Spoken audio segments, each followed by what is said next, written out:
The most valuable thing that I got out of this event so far has just been the collaborative conversations between different partners within the industry. I'll definitely be here next year.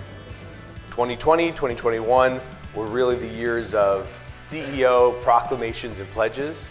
2022, 2023 is heads of operations delivering on those commitments. Rather than creating a digital strategy for the business, we're creating a business strategy for a digital world.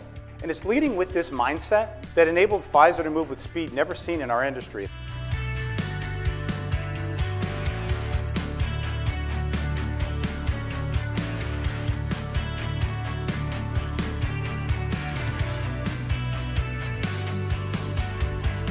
What I like to think about when I come to different events or I meet peers, what can I learn from others? I'm looking for holes in our existing strategy that others have solved for.